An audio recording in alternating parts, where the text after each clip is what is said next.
I definitely started to feel more lethargic, and then it got to the point where my fingers went numb and my body felt heavy. So I just Mhm. lied down. The last thing I remember was it was getting harder and harder to breathe. Like somebody was sitting on my chest and I couldn't breathe. I was struggling, and slowly I just kind of accepted that I wasn't going to be waking up. Everything just kind of got darker. And the last thing I remember was hearing myself say, okay.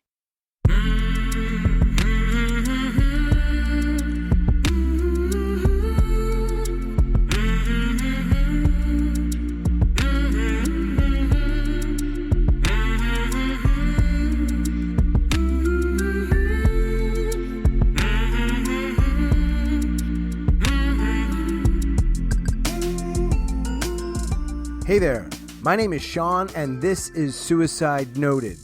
On this podcast, I talk with suicide attempt survivors so that we can hear their stories. Every year around the world, millions of people try to take their own lives, and we almost never talk about it. And when we do, many of us, including me, are not very good at it. So one of my goals with this podcast is to have more conversations, and I hope better conversations with attempt survivors. I'm certainly going to try. Now, we are talking about suicide. This may not be a good fit for everyone, so please take that into account before you listen. I do hope you listen because there's so much to learn. Now, if you're a suicide attempt survivor and you'd like to share your story, please reach out. hello@suicidenoted.com. You can also follow us on Facebook and Twitter @suicidenoted. I really appreciate you listening and all of your support. Keep doing what you're doing. Let people know about it. And if you're listening on Apple, if you rate and review this podcast, it really does help people find and learn more about these survivors and their stories. Today, I'm talking with Gardenia. Gardenia lives in California, and she's a suicide attempt survivor.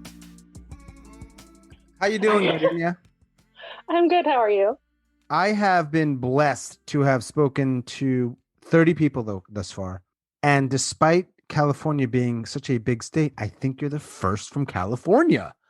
Are you in a place where you can talk for a little bit, safe, comfortable? Of course. All right. So I am wondering, given that most people would not typically share this with somebody or the world, about something like this, that you are somewhat comfortable doing so. And I'm wondering how you came to be in your life that you felt okay about it. I come from a very conservative family. Most Hispanic families are. So I didn't grow up talking about this. But it wasn't until I finally got help around the age of 15 that people told me that it was okay. And slowly I grew comfortable with it. Mm-hmm. I even talked about it in front of a few classes for over a year. I just grew more and more comfortable with it because that's what happened. Yeah. I'm glad you're talking about it. I think it helps people as long as you're comfortable doing it. Yeah. So share with me however you want to frame it, or however or wherever you want that story to begin, of what happened with the actual attempt. I guess the most serious one was last year Mm-hmm. in October. And I don't know how I got to that point. I felt numb and I just locked myself in my room, and I just happened to have my medication on hand. I happened to have painkillers on hand. Mm-hmm. I also happened to have a bottle of alcohol, which I had bought with that intention. Mm-hmm. So you bought the alcohol and then planned to mix it with the meds? Yes. Mm. And did you take them? So I did. Slowly, it kind of took over. I became more lethargic. Mm-hmm.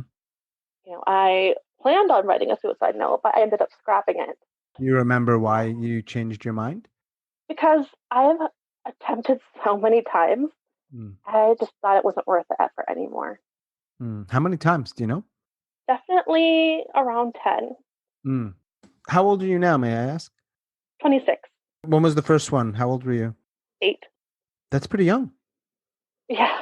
That's pretty young. I've had a couple people I've spoken to who are in that age range, but that feels young. What was that like, being so young? And I never want to put words in anyone's mouth, but people that want to do that and try, they're not doing well. I mean, what's it like to be that age and feel so, whatever you were feeling? I didn't know what I was feeling. I just kind of knew that I didn't want to be alive. Hmm. I would often run into traffic and just kind of hope I'd get hit by a car. Were you living with folks? Yes. Did they know at that age she's struggling? No. At 8 years old, you're kind of able to keep it more or less a secret. I don't think it was a secret. I didn't even know what was going on myself. Yeah. I wouldn't get help for another 7 years. And that's when we would know what was actually going on. What was going on? I was having suicidal thoughts at school, Hmm. and I was recommended to go see the school psychologist, Hmm. and she recommended me to go see a therapist and another Yeah. psychologist. And Yeah. that's kind of where they told me that I had a major depressive disorder and anxiety. Did that make sense for you? Because for me, I know sometimes I've gotten different diagnoses and some seem to like, all right, that makes sense, and others don't. Did that seem to fit with, I don't know, whatever you were experiencing? As far as I could tell, yes. Yeah. And you're what, 15 or 16 years old at the time when that happened? 15. 15. Man, that must Mm-hmm. have been rough. Yeah. Wow. But you're able to continue high school? It was hard. I did my first 2 years of high school at the normal public high school, but Hmm. then it just got harder for me. I started to spiral down, Yeah. and I switched schools twice. So I Hmm. went to a different public high school about half an hour away. It didn't work out. And then I ended up basically the only choice I had was to go to a continuation high school. Hmm. And that's where I stayed until I graduated. And what happened after you finished? What was your life like after high school? I felt hopeless. Yeah. It was dark. I felt like I couldn't do anything. I was still in the midst of the worst of my depression. I didn't do much. Yeah. And, considering the worst of my depression lasted from age 15 till 21, I really don't remember much of what happened It's a long in time. that time frame. Yeah. Yeah. Were you living at home? Yes. Yeah. That's a long time. It's a long time to do anything, but it's a long time to struggle what does it feel like to be what you were feeling like in your mid-teens, late teens, when, as you say, the worst of it? You don't enjoy anything anymore. Hmm. You don't want to be around people. You feel hopeless, like you're not worth anything, like you're never going to advance in life. And I compared myself a lot to everybody. You compared yourself, And you said. Yeah. yeah, because I felt that I was never going to amount to anything. So I started looking to other people to see what I should be doing, Yeah. and then when I looked to other people, I felt even more hopeless, and sometimes you just feel numb. Yeah. And who in your life knew, had a good sense of what Gardenia is dealing with? I mean, until we started counseling around was after I was diagnosed, nobody really Hmm. understood. So you said the worst of it was 15 to 21. Correct. When we started talking, you said the last time, and you said, I believe you called it the most serious was last year. Yes. So it sounds like, course correct me if I'm not accurate, it's continued to be a challenge. Things have been difficult. It never really stops being difficult. Mm, It's just about how you choose to move forward. yeah. And so the last time you were saying that you tried to overdose Hmm. and you also used alcohol. And so what happened? I mean, obviously you're here, fortunately. So we know you didn't die. But what was that experience like, or what happened after? I'm curious. So, like I said, I definitely started to feel more lethargic, and then it got to the point where my fingers went numb and my body felt heavy. So I just Mhm. lied down. And the last thing I remember was it was getting harder and harder to breathe. Like somebody was sitting on my chest and I couldn't breathe. I was struggling, and slowly I just kind of accepted that I wasn't going to be waking up. Everything just kind of got darker. And the last thing I remember was hearing myself say, okay, Like acceptance, okay? yes. Hmm. I don't know how, but I woke up the following afternoon, Mm, and my mother had told me that she had found me shaking. really? My sister said that I was convulsing.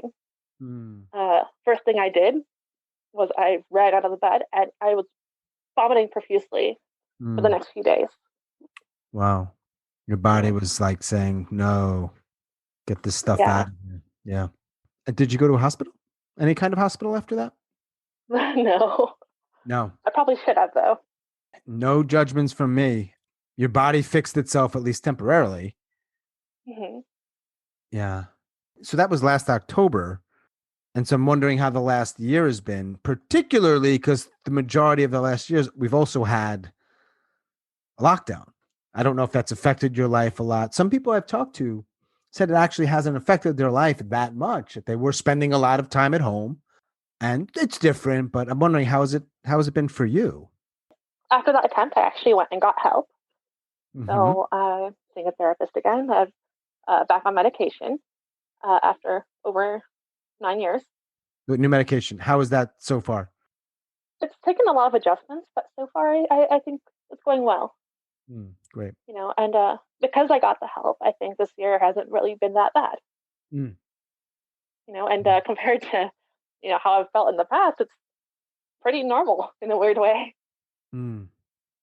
And so you see your therapist. How often are you able to see or talk to, I guess, your therapist now? Once a week.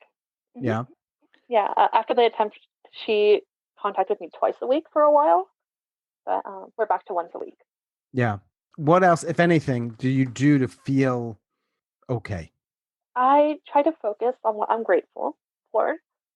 I enjoy, partaking in my hobbies, mostly writing, actually. It's very distracting and it's something that you focus on for long periods of time. That's one of your hobbies, writing? Hmm. Nice. Right. Yeah, I've actually written two novels and I'm pretty proud of that. Really? What else do you like to do? You said you had hobbies. So other than writing, what else? I enjoy swimming, drawing, learning languages. How many languages do you speak? I speak three, but I can understand seven. Wow. So I'm assuming you obviously you speak English because of your background. I'm assuming you speak Spanish. And what's the third? I'm going to go with French. German. German. Hmm. Okay. Cool. We could be conducting this talk in Spanish, but I don't speak well enough, and that would be very awkward, and no one would want to hear me speak really bad Spanish. I am curious about your Hispanic heritage because Hmm. you had said when we first started talking, if I recall, that typically mental health, I'm using my word, so want to make sure I'm right, isn't maybe discussed much or acknowledged much. No, it's not. And so, how did that play into what you were dealing with? I'm wondering. Basically, from when it started, around the age of 8 until I turned 15, they just thought I was a brat. A brat. Yeah. Wow. I wonder how many kids out there they go through that, right? Someone thinks they're just a brat or whatever other word we could use, and they're maybe depressed or your family, your immediate family thought you were a brat. Yes. Like I always wonder how does what you've been going through affect your close relationships? Because it must have some impact, good, bad, or whatever. Yeah. Yeah. I mean, I was already depressed for a while, but in elementary, middle school, high school, whatever, I experienced a lot of bullying throughout the whole time.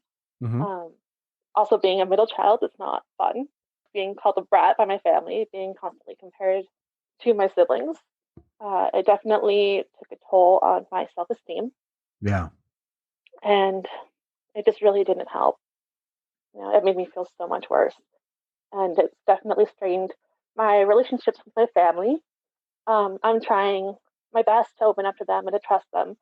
They think that it's a quick fix, that I'm better just because I have the meds, that I'm better, Hmm. and they don't fully, most of them. My older sister, she's very open. She's apologized to me because she was one of my bullies and I never realized it. That your older sister was bullying you. Yeah, I didn't realize I admired her so much. Yeah. I still do. People can be mean. Yes. Yeah. So you still see a therapist and you're adjusting to the meds. Do you still ideate? You think about ending your life sometimes? It still pops up from time to time. Yeah. I'm curious. So, as you were dealing with all this and struggling with all this, and you said you had around 10 attempts from 8 years old to 25, I believe, were you also trying to figure out, like, what do I want to do with my life? Or was that so sort of consuming that you could not? I have always stressed about that. It's been one of the biggest stressors in my life to this day. But between 15 and 21, when I was numb, I couldn't think, and I really don't remember what's going on at the time. I'm pretty sure I wasn't really focused on that. Yeah, that makes total sense. What do you think with respect to either sort of a, broadly speaking, suicide or depression, anxiety, ideating, attempt, recovery, all of that? I always am curious, what do you think is or are some myths that people simply don't get or understand, or when you hear it, you're like, nah, that's bullshit. Oh, jeez. Uh, I a don't few ask things the I easy hate. questions, Gardenia. Oh, the one I really hate is, oh, you're just doing this for attention. Mm, Like, no, don't say that. That makes it so much worse. yeah. You know. And on top of that, it's like, oh, just take some pills and you're cured, Yeah. or you're never going to struggle with it again if you get the help. Not true, usually. No, What was specifically you said around people saying you're just doing that for attention? Why do you think that's just not accurate? I think Like, because for the most part, you don't know what people are actually feeling. You don't know what they're thinking, what they've been through. yeah, And maybe sometimes it can be for attention, but if that's the case, it's more of a cry for help, I think. yeah, you could argue even if it is for attention, however you're defining it, we still have a problem we need to address. Yes. Right. Like it's not just you're doing it for attention and now we can just move on. I don't think it works that way. I know that you didn't talk to a lot of people about this from what you've shared.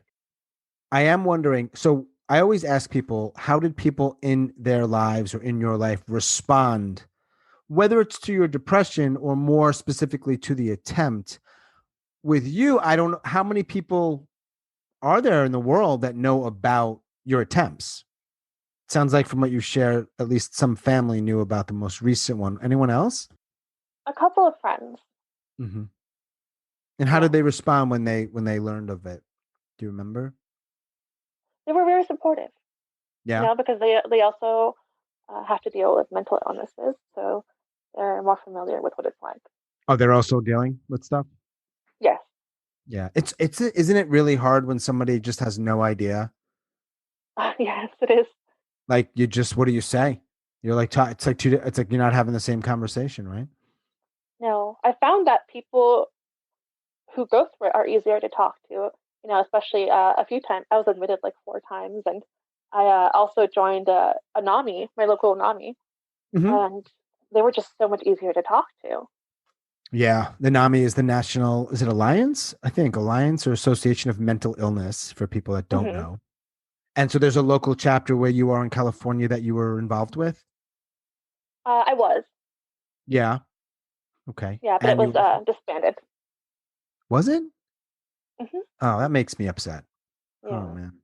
Do you have any? Is there anything online that you found? I know some people are involved in a variety, whether Instagram or Facebook or whatever, that is sort of like-minded people or people with similar experiences. Yes, I actually found a group on Facebook. That's actually where I heard about you.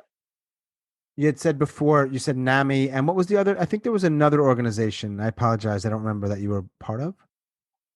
No, I was just saying that I had been admitted into psychiatric hospitals when I was a teenager, and Right. that's where I met a lot of people that I would talk to. Actually, that's where I met my friend Estrella, which is the one I told you about in the email. Yeah. And so, how are those experiences? I've been, just so you know, I've been in a mental health facility for twice in my life, both for a week, about a week. And I didn't find them particularly helpful for me. They help with some med stuff. And obviously, I wasn't actively suicidal, but they do make it hard to end your life. So it's sort of crisis mode. It's good.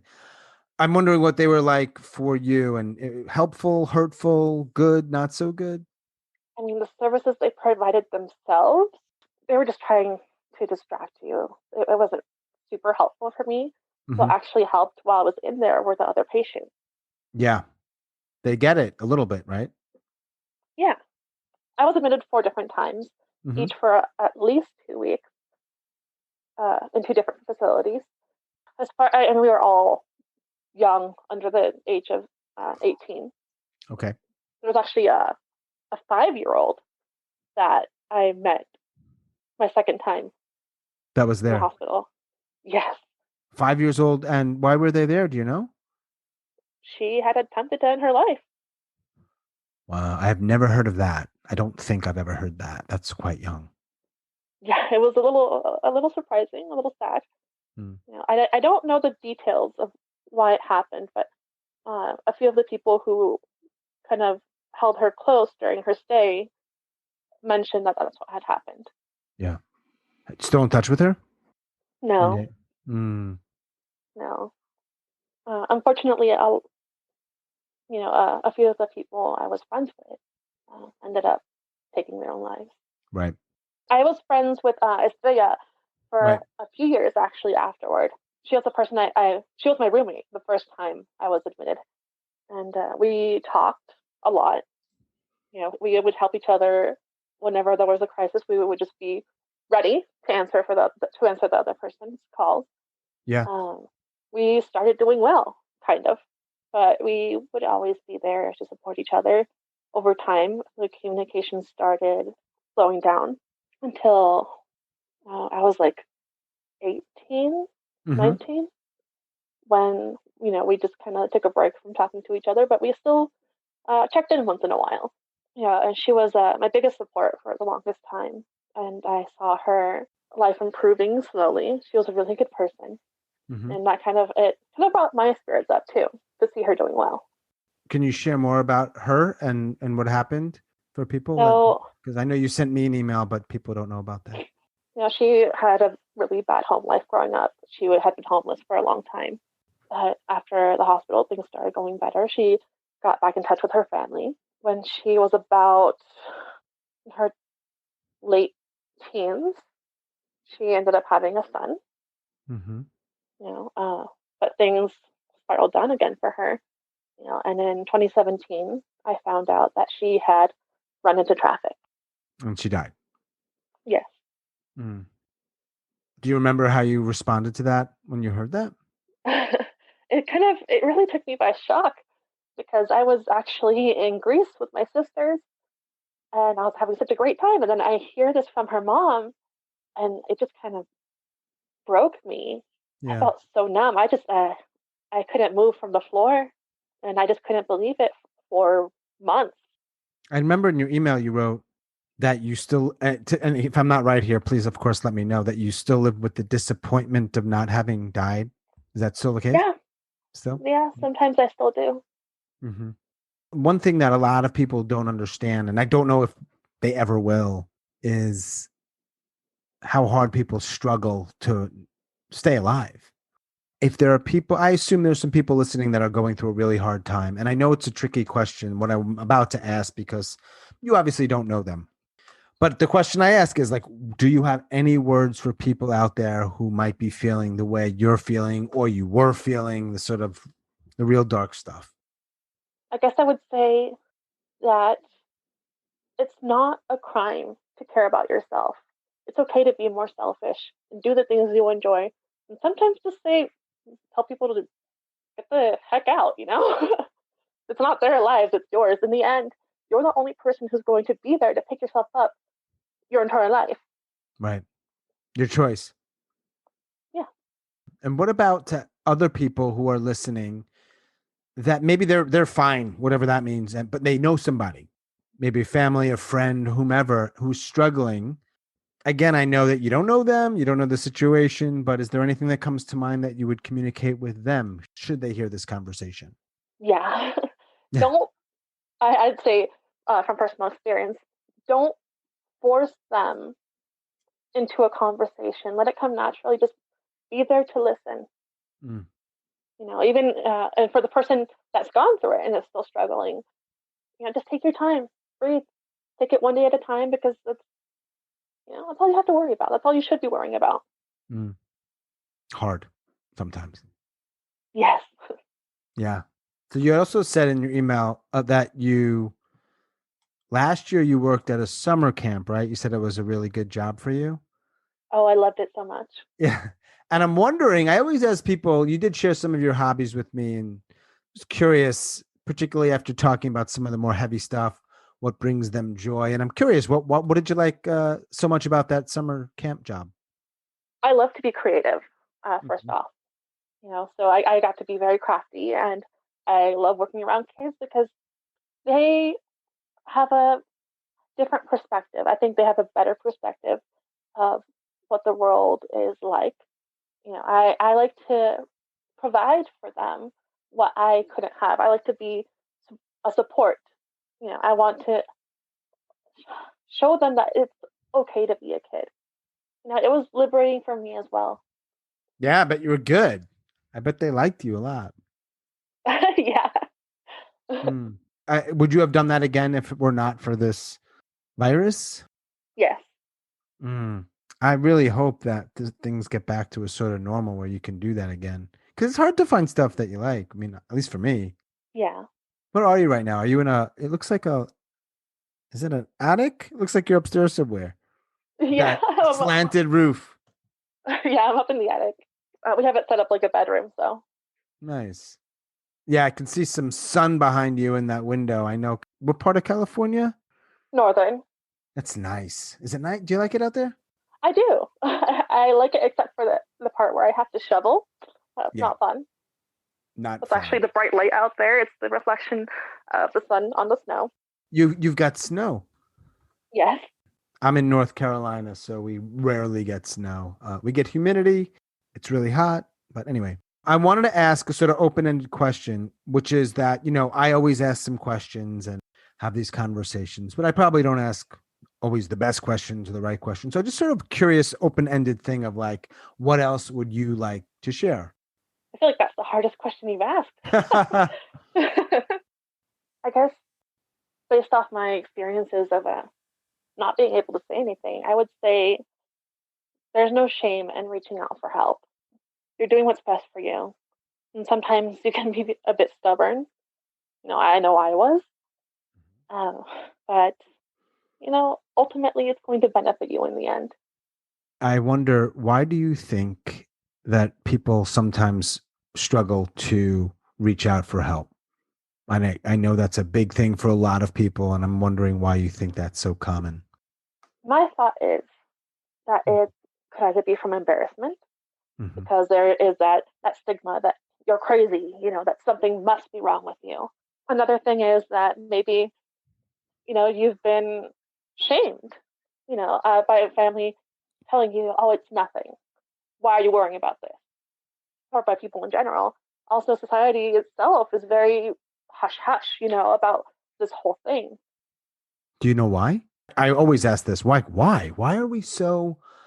Why is it so hard for us to talk about this stuff? Obviously, I do somewhat, right? Because I have a podcast about it, but most people don't. Do you have any idea why? I know these are not easy questions, but I'm so curious what you think.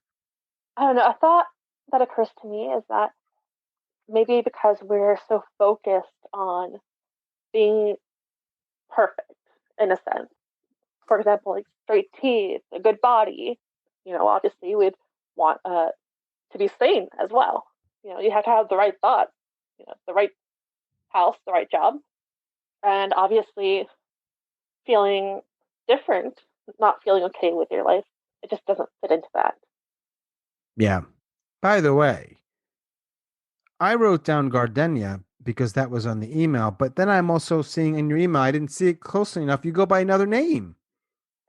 Oh, Have I been my, calling you my the wrong actual thing the name, whole time? no, my name is Gardenia, but I used the name Magnolia because I wasn't super sure if I wanted to use my actual name. Mm-hmm. And that name I actually got because my sister's friend in high school, she thought it would be funny to call me by a different flower name. Ah, that And is she did funny. so for the next 4 years. Magnolia. Hmm.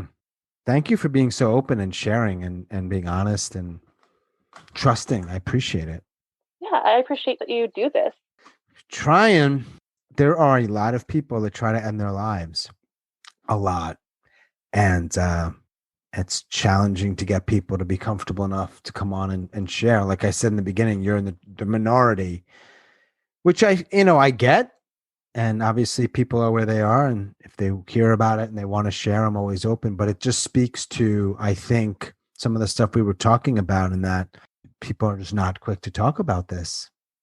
They hide it, which I get, But I do say, truly, it takes a lot of, what's the word, strength, among other things, to be open like you've been. And I know from what you've shared about your life, that is not how you've typically been. Mm-mm. So kudos to you, because I do genuinely think, and the reason why I do this is that when people hear these stories, the stories that you've shared with me, it helps. I know it does. Yeah, So big thanks. yeah. It takes time, Mm-hmm. to accept things and to get comfortable enough to do something even like this, or even, just anything like this. With after a suicide attempt, or even just with a mental illness, it's going to take time, and you just have to really focus on yourself. Yeah. I think those are very good words for people to hear and do their best, as best they can, to try to embrace, to struggle. Absolutely. Yeah. Anything else? I really appreciate you, and thank you for doing this. Anything else before we part ways? No, I think I'm good. Perfect. Thank you again, Gardenia or Magnolia. Thanks, Sean. I do very much hope that your day goes well and that you keep doing what you're doing and Thank you. you're okay. All right. Take care. Bye-bye.